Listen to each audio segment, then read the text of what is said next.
আসসালামু আলাইকুম, কেমন আছেন সবাই? আশা করি সবাই ভালো আছেন। আজকে আমি আপনাদের সাথে শেয়ার করব ডিগ্রি দ্বিতীয় বর্ষ 2022-এর সাজেশন রাষ্ট্রবিজ্ঞান তৃতীয় পত্র। বিষয়টির কোড হলো 12-19-01। পরীক্ষাটি অনুষ্ঠিত হবে আগামী 15/7/2024 তারিখে। এই ভিডিওটিতে ক বিভাগ, খ বিভাগ এবং গ বিভাগের সাজেশন শেয়ার করব। ইনশাআল্লাহ এই সাজেশন থেকে পরীক্ষাতে কমন পড়বে। প্রথমেই শেয়ার করব ক বিভাগের সাজেশন। ক বিভাগের প্রথম নম্বর প্রশ্ন হলো, বঙ্গভঙ্গ কখন সংঘটিত ও রদ হয়? 1905 সালে বঙ্গভঙ্গ সংঘটিত হয় এবং 1911 সালে সেটি রদ হয়। 2 নম্বর প্রশ্ন, মুসলিম লীগ কত সালে গঠন করা হয়? মুসলিম লীগ 30 ডিসেম্বর 1906 সালে গঠন করা হয়। তৃতীয় নম্বর প্রশ্ন, ব্রিটিশ ভারতে কোন আইনে কেন্দ্রে দ্বৈত শাসন ব্যবস্থা চালু করা হয়? 1905 সালের ভারত শাসন আইনে দ্বৈত শাসন ব্যবস্থা চালু করা হয়। চতুর্থ নম্বর প্রশ্ন, কত সালে খেলাফত ও অসহযোগ আন্দোলন শুরু হয়? 1919 সালে খেলাফত এবং অসহযোগ আন্দোলন শুরু হয় 1920 সালে। 5 নম্বর প্রশ্ন, দ্বিজাতি তত্ত্বের প্রবক্তা কে এবং এর মূল কথা কি? মোহাম্মদ আলী জিন্নাহ হলেন দ্বিজাতি তত্ত্বের প্রবক্তা এবং এর মূল কথা হলো ভারতবর্ষে দুটি জাতির ভিত্তিতে দুটি আলাদা রাষ্ট্র গঠন করা।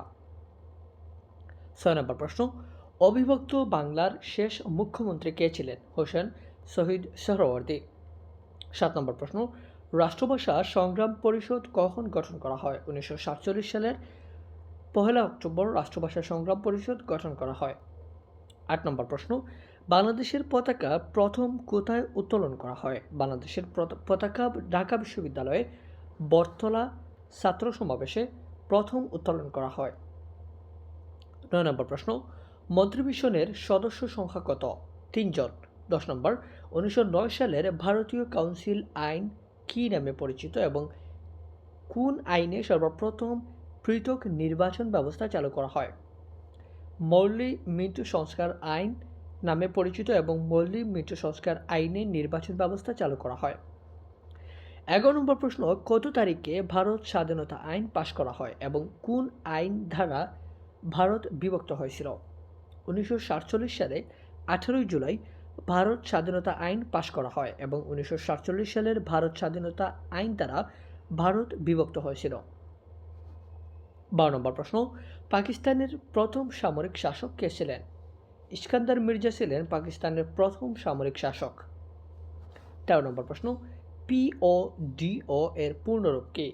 পিওডিও এর পূর্ণরূপ হলো পাবলিক অফিস ডিসকোয়ালিফিকেশন অর্ডার এবং ইবিডিও এর পূর্ণরূপ কি? ইবিডিও এর পূর্ণরূপ হচ্ছে ইলেকটিভ বডিজ ডিসকোয়ালিফিকেশন অর্ডার। 14 নম্বর প্রশ্ন, পূর্ব বাংলার প্রথম গভর্নর কে ছিলেন? পূর্ব বাংলার প্রথম গভর্নর ছিলেন স্যার ফ্রেডরিক চার্মার্স বোন। 15 নম্বর প্রশ্ন, যুক্তফ্রন্ট কত সালে গঠন করা হয়? 4 ডিসেম্বর 1953 সালে যুক্তফ্রন্ট গঠিত হয়। 16 নম্বর প্রশ্ন, যুক্তফ্রন্টের 21 দফার প্রথম দফা কী ছিল? বাংলাকে পাকিস্তানের অন্যতম রাষ্ট্রভাষা হিসেবে স্বীকৃতি প্রদান করাই হচ্ছিল 21 দফার প্রথম দফা। 17 নম্বর প্রশ্ন, 1954 সালের প্রাদেশিক পরিষদ নির্বাচনে যুক্তফ্রন্টের প্রতীক কী ছিল এবং যুক্তফ্রন্ট কতটি আসন লাভ করে? 1954 সালে প্রাদেশিক পরিষদ নির্বাচনে যুক্তফ্রন্টের প্রতীক ছিল নৌকা এবং আসন লাভ করে 223টি আসন। 18 নম্বর প্রশ্ন, ঐতিহাসিক 6 দফা কে ঘোষণা করেন এবং কোথায় ঘোষণা করা হয়? বঙ্গবন্ধু শেখ মুজিবুর রহমান ঐতিহাসিক 6 দফা ঘোষণা করেন এবং 1966 সালের 5 ফেব্রুয়ারি লাহোরে এই দফাটি ঘোষণা করা হয়।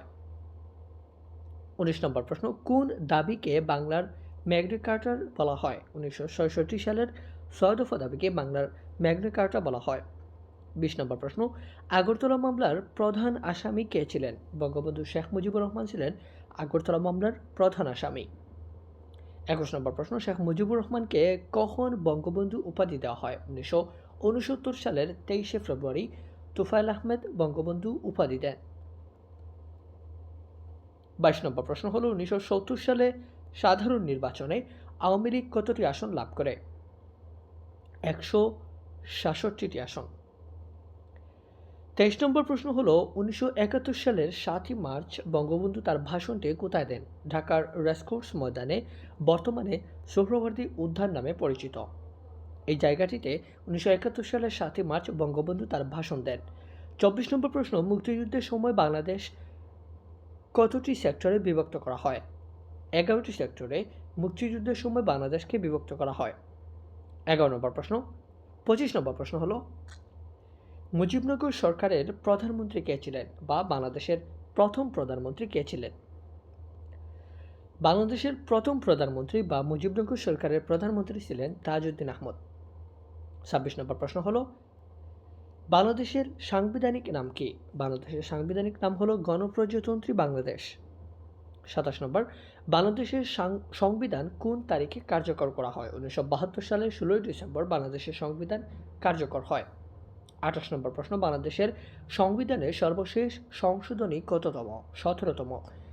29 নম্বর প্রশ্ন, কখন আন্তর্জাতিক যুদ্ধ অপরাধ ট্রাইব্যুনাল গঠন করা হয় এবং এর কার্যক্রম শুরু হয় কবে? 2010 সালের 25শে মার্চ যুদ্ধ অপরাধ ট্রাইব্যুনাল গঠন করা হয় এবং এর কার্যক্রম শুরু হয় 2010 সালের 26শে জুলাই। সর্বশেষ প্রশ্ন, থানাকে উপজেলায় উন্নীত করেন কে? জেনারেল HM এরশাদ। এটাই ছিল ক বিভাগের সাজেশন। এখন শেয়ার করবো খ বিভাগের সাজেশন। খ বিভাগের প্রথম নম্বর প্রশ্ন হলো বাঙালি জাতীয়তাবাদ বলতে কি বুঝো? 2 নম্বর প্রশ্ন, বঙ্গভঙ্গের কারণসমূহ উল্লেখ করো এবং এটি কেন রদ করা হয় আলোচনা করো। 3 নম্বর প্রশ্ন, দ্বৈত শাসন বলতে কি বুঝো? 4র্থ নম্বর প্রশ্ন, খেলাফত আন্দোলনের ব্যর্থতার কারণসমূহ উল্লেখ করো। 5 নম্বর প্রশ্ন, লাহোর প্রস্তাব কি? লাহোর প্রস্তাবের প্রধান বৈশিষ্ট্যগুলো আলোচনা করো। 6 নম্বর প্রশ্ন, ক্রিপস মিশন কি? 7 নম্বর প্রশ্ন, সংক্ষেপে ভাষা আন্দোলনের গুরুত্ব সম্পর্কে আলোচনা করো অথবা আন্দোলনের গুরুত্ব এবং ভাষা আন্দোলনের কারণসমূহ আলোচনা করো। 8 নম্বর প্রশ্ন, যুক্তফ্রন্ট কি? 9 নম্বর, 6 দফা কর্মসূচি কি? 6 দফা কর্মসূচিকে বাঙালির ম্যাগনা কার্টা বলা হয় কেন আলোচনা করো। 10 নম্বর প্রশ্ন, 1970 সালের সাধারণ নির্বাচনের তাৎপর্য আলোচনা করো। আওয়ামী লীগের বিজয়ের কারণ এবং ফলাফল সম্পর্কে আলোচনা করো। 11 নম্বর প্রশ্ন, অপারেশন সার্চলাইট কি? 12 নম্বর প্রশ্ন, বাংলাদেশের জাতীয় সংসদের গঠন এবং কার্যাবলী সম্পর্কে আলোচনা করো। 13 নম্বর প্রশ্ন, বাংলাদেশের সংবিধানের মূলনীতি বলতে কি বোঝায়? সংবিধানের উল্লেখযোগ্য সংশোধন সমূহ আলোচনা করো। 14 নম্বর, ভিশন 2021 কি? সর্বশেষ প্রশ্ন হলো বাংলাদেশের রাজনীতিতে রাজনৈতিক জোটের ভূমিকা আলোচনা করো। এটাই ছিল খ বিভাগের সাজেশন। এখন শেয়ার করবো গ বিভাগ। গ বিভাগের প্রথম নম্বর প্রশ্ন হলো 1906 সালের মুসলিম লীগ গঠনের পটভূমি আলোচনা করো। 2 নম্বর প্রশ্ন, 1935 ও 1947 সালের ভারত স্বাধীনতা আইনের বৈশিষ্ট্যসমূহ আলোচনা করো।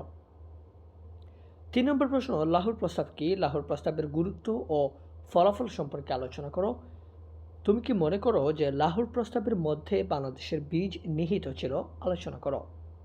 4র্থ নম্বর প্রশ্ন, 1947 সালের মন্ত্রী মিশন পরিকল্পনার প্রধান বৈশিষ্ট্যগুলো আলোচনা করো এবং এর ব্যর্থতার কারণসমূহ আলোচনা করো। 5 নম্বর প্রশ্ন, 1956 সালের সংবিধানের মূল বৈশিষ্ট্যসমূহ আলোচনা করো। 6 নম্বর প্রশ্ন, 1952 সালের ভাষা আন্দোলনের পটভূমি এবং এর গুরুত্বসমূহ আলোচনা করো। বাংলাদেশের অভ্যুদয়ে ভাষা আন্দোলনের অবদান সম্পর্কে আলোচনা করো। 7 নম্বর প্রশ্ন, 1954 সালের সাধারণ নির্বাচনের ফলাফল সম্পর্কে আলোচনা করো। নির্বাচনে যুক্তফ্রন্টের বিজয়ের কারণসমূহ আলোচনা করো। 8 নম্বর প্রশ্ন, আগরতলা ষড়যন্ত্র মামলার কারণ এবং ফলাফল সম্পর্কে আলোচনা করো। 9 নম্বর প্রশ্ন, 1969 সালের গণ অভ্যুত্থানের কারণ এবং এর প্রভাব সম্পর্কে ব্যাখ্যা করো। 10 নম্বর প্রশ্ন, বাংলাদেশের মুক্তিযুদ্ধে ভারতের অবদান তুলে ধরো। 11 নম্বর প্রশ্ন, যুদ্ধবিধ্বস্ত বাংলাদেশ পুনর্গঠনে বঙ্গবন্ধু শেখ মুজিবুর রহমানের অবদান মূল্যায়ন করো। 12 নম্বর প্রশ্ন, বাংলাদেশের জাতীয় সংসদের গঠন, ক্ষমতা এবং কার্যাবলী সম্পর্কে আলোচনা করো। 13 নম্বর প্রশ্ন, বাংলাদেশের রাজনীতিতে সামরিক হস্তক্ষেপের কারণ ও ফলাফল সম্পর্কে আলোচনা করো। 14 নম্বর প্রশ্ন, বাংলাদেশে 1990 সালের গণঅভ্যুত্থানের কারণ ও ফলাফল সম্পর্কে আলোচনা করো। 15 নম্বর প্রশ্ন, বাংলাদেশের প্রধানমন্ত্রীর ক্ষমতা এবং কার্যাবলী সম্পর্কে আলোচনা করো। বাংলাদেশের রাজনীতিতে বিরোধী দলের ভূমিকা সম্পর্কে আলোচনা করো।